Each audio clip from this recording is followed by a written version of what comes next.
మీ business ఏదైనా మీ ఊర్లో promotion చేయాలంటే అది సుమన్ టీవీతోనే సాధ్యం. ఇప్పుడే సంప్రదించండి. ఎయిడ్స్ అనేటటువంటి వ్యాధి 80 దశకంలో లాస్ ఏంజల్స్, న్యూయార్క్ మహానగరాల్లో మొట్టమొదట స్వలింగ్ కాముకుల్లో అత్యంత భయంకరంగా ప్రారంభమైంది.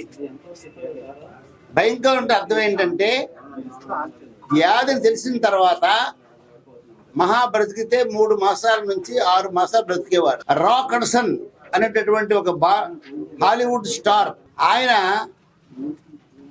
ఆరోగ్యం బాగోలేదని చెప్పి లాస్ ఏంజల్స్ నుంచి న్యూయార్క్ వెళ్తున్నారు. విమానంలో వెళ్తుంటే ఆ విమానం రమారమి 365 మంది ప్రయాణికులకు వెళ్తుంది.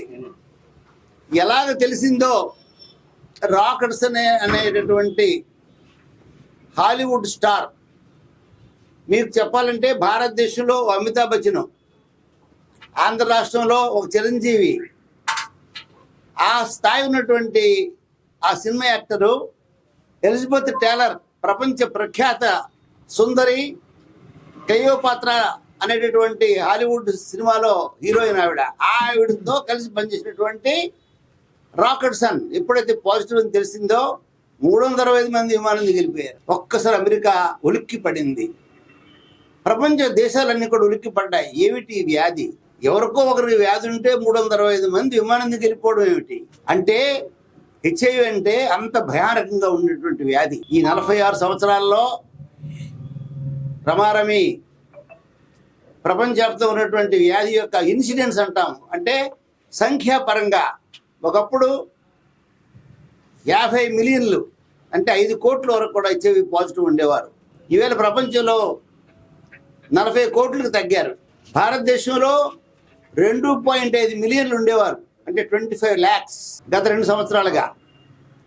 అదే 10 ఏళ్ల క్రితం అయితే మన దేశంలో 5.7 మిలియన్లు అంటే 57 lakhs ఉండేవారు. హెచ్ఐవి యొక్క ఇన్ఫెక్షన్ తగ్గింది, కానీ ఎయిడ్స్ మరణాలు ఘోరంగా పెరుగుతున్నాయి.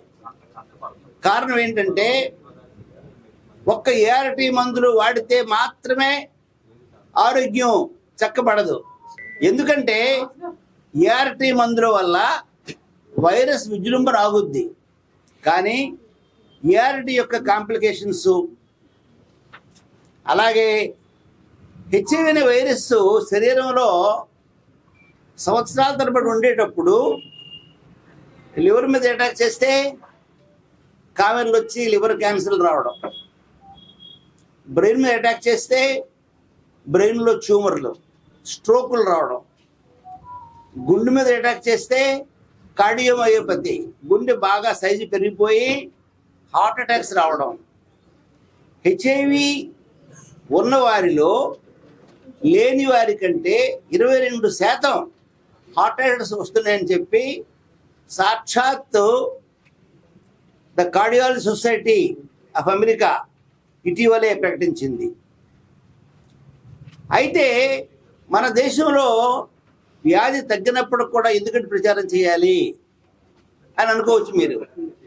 వ్యాధి తగ్గడం కాదండి, ఈ భూమి మీద ఆఖరి కేసులు లేనంత వరకు కూడా హెచ్ఐవి నివారణ సూత్రాలు, safe sex, safe needle, safe blood, safe parenthood అని చెప్పాలి మనం. రెండవది మీకు తెలిసి వేళ జనరేషన్ జెడ్ అంటే మంచి యూత్. ఉదాహరణకి 14 సంవత్సరాలు 15 సంవత్సరాల నుంచి 30 సంవత్సరాల మధ్య ఉన్నటువంటి యువత మన భారతదేశంలో ఈవేళ 70% ఉన్నారు. అయితే వారు రిస్క్ బిహేవియర్, సహనం ఉండటం లేదు, ఐవీ డ్రగ్స్, ధన సంపాదన, క్యాజువల్ సెక్స్, భాగస్వాములు మార్చడం, సహజీవనాలు. దీనితో రాత్రి ఒక రిపోర్ట్ వచ్చింది, భారతదేశంలో ఐటీ ఉద్యోగుల్లో అత్యంత ఘోరంగా హెచ్ఐవి పెరుగుతుందని. ఎందుకు పెరుగుతుంది? ఐటీ ఉద్యోగుల్లో రాత్రంతా మెలుగుగా ఉంటాడు, పగలంతా పనిచేస్తాడు. రెండవది, మా చిన్నప్పుడు డాక్టర్కి ఒక 3,000 రూపాయలు జీతం వస్తే పెద్ద గొప్ప. ఈవేళ మీకు ఐటీలో మినిమం జీతాలు లక్షల్లో ఉంటున్నాయి. ధన సంపాదన దానికి తోడు అవకాశాలు పెరిగినాయి కాబట్టి వ్యాధి పెరుగుతూ ఉంది. నేను ఈ ప్రపంచ ఎయిడ్స్ దిన సందర్భంగా ఒకటి కోరదలుచుకున్నాను. నేను ప్రభుత్వాలు ప్రతి ఎయిడ్స్ రోగికి కూడా ఇన్సూరెన్స్ ఇవ్వాలి. ప్రతి ఎయిడ్స్ రోగికి కూడా ఇన్సూరెన్స్ ఇవ్వకపోతే ఈవేళ కూడా అనేక కంపెనీ ఇన్సూరెన్స్ ఇవ్వట్లేదు. నేను 3 దశాబ్దాలుగా ఇన్సూరెన్స్ ఇవ్వమని పోరాడుతున్నాను. నేను క్రిస్టియస్లు రోషయ్య గారు హెల్త్ మినిస్టర్ ఉండేటప్పుడు కూడా ఆయన్ని కూడా బ్రతిమలాడాను. బాబు ఆరోగ్యశ్రీ కింద పెట్టండి, హెచ్ఐవి రోగులకి దీటైన వైద్యం ఇవ్వండి. తూతూ మంత్రంగా వైద్యం చేస్తే వైద్యం కాదండి. మేము ఏఆర్టీ మందులు ఇస్తున్నాం కదా, సరిపోద్దండి, సరిపోదు. ఏఆర్టీ మందులు వచ్చిన కాంప్లికేషన్స్కి ఎవరు వైద్యం చేస్తారు? హెచ్ఐవి కాంప్లికేషన్స్ ఎంత పెద్ద కాంప్లికేషన్స్. సైటోమెగలో వైరస్ వస్తే గుడ్డోలు అయిపోతున్నారు. హాజికల్ లింఫోమా వచ్చి ట్యూమర్లు వస్తున్నాయి. Breast cancer, bone cancer, brain cancer. ఈ జబ్బులకి మేము ఇన్సూరెన్స్ ఇవ్వమంటే నిరుపేద మధ్యతరగతి కుటుంబీకుడు ఏమైపోవాలి? కాబట్టి this is the right time. మేమేదో మందులు ఇస్తున్నాం కాబట్టి సరిపోద్దనుకోవడం కాకుండా మీడియా మిత్రులు కూడా దయచేసి ఈ విషయాన్ని మన లాంటి దేశాల్లో మధ్యతరగతి కుటుంబీకులు ఎక్కువ మంది వ్యాధి గురవుతున్నారు. రెక్కాడితోగాట డొక్కాడినటువంటి వ్యక్తులు ఉన్నారు.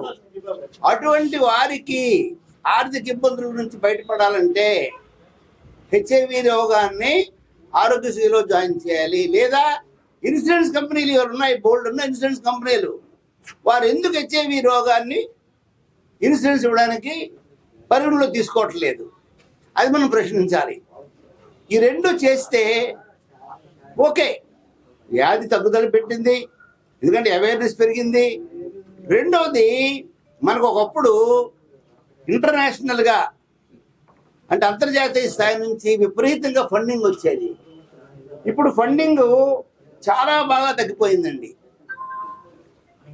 ఈ ఫండింగ్ అంటే bill gates foundation, Clinton foundation, population council వాళ్ళ దగ్గర నుంచి ఫౌండేషన్ వల్ల ఫండింగ్ తగ్గిపోయింది. దానివల్ల పులిరాజా ఎయిడ్స్ వస్తుందా అలాంటి అట్రాక్టివ్ అడ్వర్టైజ్మెంట్స్ లేవు. డిజిటల్ అడ్వర్టైజ్మెంట్స్ జరుగుతున్నాయి కానీ పూర్తి స్థాయిలో చేరట్లేదు. ఇటీవల ముంబైలో ఒక అంతర్జాతీయ వైద్య సంస్థ ఒక పరిశోధన చేస్తే 56% మంది మహారాష్ట్ర గ్రామీణ ప్రాంతాల్లో ఈ వాళ్ళకి కూడా ఎయిడ్స్ వ్యాధి తెలియదు అన్నారు. దీన్ని బట్టి మనకు అర్థమవుతుంది ఏంటంటే మన రాష్ట్రంలో గోదావరి కనిలో ప్రతిరోజు రమారమి 50 నుంచి 100 కేసులు వస్తున్నాయంట. 5,000 మంది పాజిటివ్ ఉన్నారు. ఒకసారి నిర్లిప్తత, నిర్లక్ష్యం ఉంటే ఈ వ్యాధి చాప కింద నీరులా వ్యాపిస్తుంది. కనుక ప్రతి ఒక్కరు కూడా safe sex, safe needle, safe blood రెండు పాటిస్తూ హెచ్ఐవిని తెలిసిన వెంటనే మా దగ్గరనే కాదు, ఏఆర్టీ కేంద్రానికి వెళ్ళొచ్చు, లేదా గవర్నమెంట్ హాస్పిటల్కి వెళ్ళొచ్చు. ఎక్కడికి వెళ్ళినా మొదటి 72 గంటల్లో పెప్ అనేటటువంటి వైద్యంతో పూర్తి నెగిటివ్ చేసినటువంటి సౌకర్యం ఉంది. జీవితాంతం అందరూ అడక్కర్లేదు. అంతేకాదండి, గిలీడ్ సైన్స్ అనేటటువంటి ఒక పెద్ద సంస్థ లినకెపవీర్ అనేటటువంటి ఒక గొప్ప ఇంజక్షన్లను కనిపెట్టింది. ఏడాదికి 2 ఇంజక్షన్లు ఇస్తే ఇంకా జీవితాంతం వాళ్ళు హెచ్ఐవి బారి పడకుండా, కష్టాలు లేకుండా, నివారణ అవడానికే కాకుండా భార్య నుంచి భర్తకు, భర్త నుంచి భార్యకు పూర్తిగా నివారణ అవుతుంది. రెండవది, నెగిటివ్ బిడ్డల్ని కానొచ్చు. మాకు రోజు చూస్తుంటాం 36, 70, 36 ఏళ్ళు, 40 ఏళ్ళ దాకా పెళ్లి చేసుకోవట్లా. ఎందుకంటే హెచ్ఐవి ఉందని చెప్పి భయపడుతున్నారు. ఇప్పుడు ఆ భయం లేదు. అందరూ కూడా పెళ్లి చేసుకోవచ్చు, పిల్లల్ని కనొచ్చు, ఆరోగ్యంగా జీవించవచ్చు. కానీ జాగ్రత్త వహించాలి. ఈ నేపథ్యంలో మీరు ప్రశ్న చెప్తారు ఎవరికైనా తగ్గని జ్వరం 2-3 నెలల నుంచి, ఎవరికైనా 2-3 వారాలైనా సరే తగ్గని విరోచనాలు, ఎవరికైనా తగ్గని చర్మవ్యాధులు, ఆరోగ్యం ఉన్న మనిషి 2-3 నెలల్లో 10% బరువు తగ్గిపోవడం, 60 కేజీల మనిషి 50 కేజీలు అయిపోతాడు. వీటితో పాటు టీబీ లాంటి లక్షణాలు కనిపించడం, హెర్పిస్ అంటే సప్పి లాంటి లక్షణాలు కనిపించడం, ఇవే ఉన్నా ఈవెన్ చర్మవ్యాధులు తగ్గకపోయినా సరే హెచ్ఐవి ఉందేమో అని పరీక్ష చేయించుకుంటే ఈవేళ ధీటైన వైద్యం ఉన్నది. ఇంకొక విషయం చెబుతాను మీకు, హెచ్ఐవిలో రకాలు ఉన్నాయి. హెచ్ఐవి 1 అంటే వేరు, హెచ్ఐవి 2 అంటే వేరు. కానీ జనసామాన్యం హెచ్ఐవి 1 అంటే ఫస్ట్ స్టేజ్ అని, హెచ్ఐవి 2 అంటే స్టిక్ అనుకుంటున్నారు. తప్పండి, అది నాగుపామే క్రైట్, అదర్వైజ్ రక్తపోడే, 2 పాములే కావచ్చు, బట్ డిఫరెంట్ క్యారెక్టర్స్. హెచ్ఐవి 1 వేరే, హెచ్ఐవి 2 వేరే. అయితే ఇప్పటికి కూడా మన దేశంలో హెచ్ఐవి రంగంలో వైద్య నిపుణుల కొరత తీవ్రంగా ఉన్నది. ఈవేళ మందుల షాపులో కూడా కాగితం పట్టుకెళ్తే ఏఆర్టీ మందులు ఇచ్చేస్తున్నారు. అది చాలా ప్రాణాంతకం. అది ఏఆర్టీ మందుల్ని నిపుణులైనటువంటి వైద్య పర్యవేక్షణలో వాడాలి. రెండోది, హెచ్ఐవితో పాటు టీబీ ఉన్న, హెచ్ఐవితో పాటు ఓరల్ క్యాండిడైటిస్ అంటే నోట్లో పూత వస్తుంది, పూత వచ్చి మింగిలేడాడు. హెచ్ఐవితో పాటు పచ్చకామెరలున్న ఆ మందులు ఇవ్వడానికి చాలా స్పెషలైజేషన్ కావాలి. రెండోది ఏంటంటే, మరొక నూతన ఆవిష్కరణ ఏంటంటే, ఇప్పుడు ఈ మాత్రలు మింగడం కొంత కష్టమైపోతుంది కాబట్టి నోట్లో చప్పరించుకునే మాత్రలు వచ్చాయి. సో ఇంజక్షన్లు వచ్చాయి, చప్పరించుకునే మాత్రలు వచ్చాయి. రానున్న రోజుల్లో కొంచెం జాగ్రత్త పడితే నాకేం కాదు. చాలామంది పేషెంట్లు అనుకుంటారు, నేను 3 పూట్ల పిస్తా తింటున్నాను, క్యాజ్యూ తింటున్నాను, నాకేం కాదు అనుకుంటాడు. క్యాజ్యూలు పిస్తాల వల్ల ఇచ్చేవి తగ్గదు, ఓన్లీ ఇమ్యూనిటీ పెరుగుతుంది మీకు, అంతే. కాబట్టి అలాగే చాలామంది ఏంటంటే, ఎప్పుడో 20 ఏళ్ల క్రితం రాసిన ప్రిస్క్రిప్షన్ని, ఆ ప్రిస్క్రిప్షన్ ఎలా డాక్టర్ దగ్గర రాకుండా ఆ ఓల్డ్ ప్రిస్క్రిప్షన్తోనే మందులు వాడతారు. దానికి ఏమవుతుందండి, ఉదాహరణకి మనకి సెల్ ఫోన్లు ఒకప్పుడు ఇవి రాని రోజుల్లో వాకీ టాకీ ఫోన్లు ఉండేవి. అలాంటిది ఇంకా ఒక దశలో 20,000 రూపాయల ఫోన్ ఉండేది. ఈరోజు 1000 రూపాయలు పెడితే ఫోన్ వచ్చింది. అలాగే హెచ్ఐవి రంగంలో కూడా చాలా మార్పులు వచ్చాయి. ఎప్పుడో 30 ఏళ్ల క్రితం మాత్రలు అవే వాడుతూ కూర్చొని కొందరేమో 30 ఏళ్ళకే ముసలోళ్ళకి అయిపోతారు, బొగ్గులని లాగేస్తే వాళ్ళకి ఆ మందులు వాడినందువల్ల. కొందరికి మెడ మీద, వీపు మీద కొవ్వు పెరిగిపోతారు ఈ యొక్క మందులు వాడినందువల్ల. మరికొందరిలో కిడ్నీలో స్టోన్స్ ఏర్పడతాయి, మరికొందరిలో భయంకరమైనటువంటి ఇంటరాక్షన్స్ వస్తాయి, నరాలు పడిపోతాయి, నరాలు పనిచేయవు. అందుకారణం చేత మారుతున్న వైద్యం అందివ్వాలంటే వారు నిపుణుల్ని పర్యవేక్షించాలి, నిపుణుల్ని కన్సల్ట్ చేయాలి. ఈ విషయాన్ని దృష్టిలో పెట్టుకోవాలి. ఇంకేం డౌట్స్ ఉన్నాయండి? ఒక టాబ్లెట్ తెలిసిన 72 గంటల్లో వేసుకుంటే దాంతో నెగిటివ్ అయిపోతాడు అన్నాడు. అలా ఉండకూడదండి. ఎందుకంటే దానికి ఇవి ఒక 40 రకాలు ఉన్నాయి పేర్లు, 40 రకాల పేర్లు ఉన్నాయి. దీన్ని ఒక బ్రాడ్ పేరు ఏంటంటే పెప్ అంటాం, పిఈపి పెప్. పెప్ అంటే పోస్ట్ ఎక్స్పోజర్ ప్రొఫిలాక్సిస్ అంటాం అనమాట. సో ఈ టాబ్లెట్ వేసుకుంటే, ఉదాహరణకి ఏ అనే పర్సన్ బి అనే స్త్రీని కలిశాడు, ఆవిడేం చెప్పలేదు. 3వ రోజు నాడు ఫోన్ చేసి, బాబు హెచ్ఐవి ఉంది అని ఆవిడ చెప్పింది. ఈయన ఆందోళన పడిపోయి వాళ్ళ కల్లోలు అయిపోయి ఇంట్లో కూర్చొని చచ్చిపోవాలనుకుంటాడు. కొందరు అక్కర్లేదు, ఆ 3 రోజుల లోపల వచ్చి ఏఆర్టీ కేంద్రాలకు వెళ్ళినా లేదు మాలా డాక్టర్ దగ్గరకు వచ్చిన ఒక్క టాబ్లెట్ తోని 72 గంటల లోపల వాడితే వాడు జీవితాంతం నెగిటివ్ అయిపోతాడు. ఆ అమృత గడియలు, దయచేసి మాట వినండి, ఆ అమృత గడియలు దాటిపోయిన తర్వాత రోజు టాబ్లెట్ వేసుకోవాలా, ఆ దాడిపోతే రోజు టాబ్లెట్ వేసుకోవాలా. దీని స్థానంలో ఇప్పుడు ఇంజక్షన్లు వచ్చాయి, అవి మన దేశంలో ఆచరణలోకి వస్తాయి. సో నా ఉద్దేశం ఏంటంటే ఈ పెప్ అనేది కానీ జనాలకు చెప్పగలిగితే మనం ఇవాళ ఆస్ట్రేలియాలో అసలు హెచ్ఐవిని మాటే లేదు. 80% మందిలో అక్కడ కాండోమ్ లేకుండానే కాపురం చేస్తారు. ఎందుకని వాళ్ళందరూ కూడా హెచ్ఐవిని తెలియగానే ఈ మందు ఆడేశారు, నెగిటివ్ అయిపోయారు. అయితే మీకందరూ తెలుసు, నేను 40 ఏళ్ళుగా పోరాడుతున్నాను.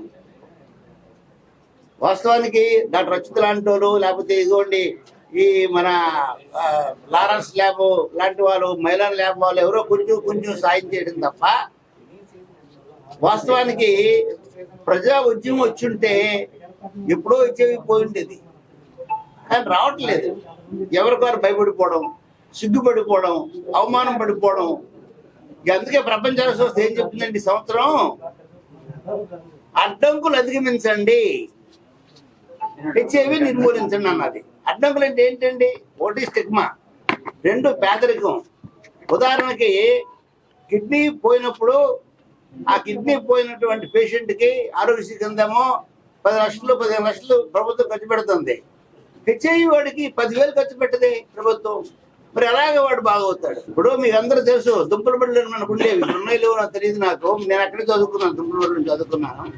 మా బడిలో సంవత్సరానికి 2 వచ్చేవారు మాస్టర్లు. కారణం ఏంటి? మా ఊరు ఎక్కడో శ్రీకాకుళం సిటీకి 6 కిలోమీటర్లు, బురద, రోడ్డు మీద పడిపోతారు కాబట్టి ఎవరు వచ్చేవారు కాదు. అలాగా ఋతు మంత్రంగా మేము వైద్యం అందిస్తున్నామంటే ఎలా చెప్పండి? కాబట్టి క్వాలిటీ వైద్యం ఇవ్వాలి, డీటెయిల్ వైద్యం ఇవ్వాలి, అడ్వాన్స్డ్ వైద్యం ఇవ్వాలి. హెచ్ఐవి రోగుడు ప్రాణమేమో ఖరీదు తక్కువ, గుడి జబ్బులు ప్రాణం ఖరీదు ఎక్కువ అనుకోవడం తప్పండి. మానవ హక్కుల ఉల్లంఘన ఇది. దయచేసి దీన్ని మీరు అర్థం చేసుకోండి.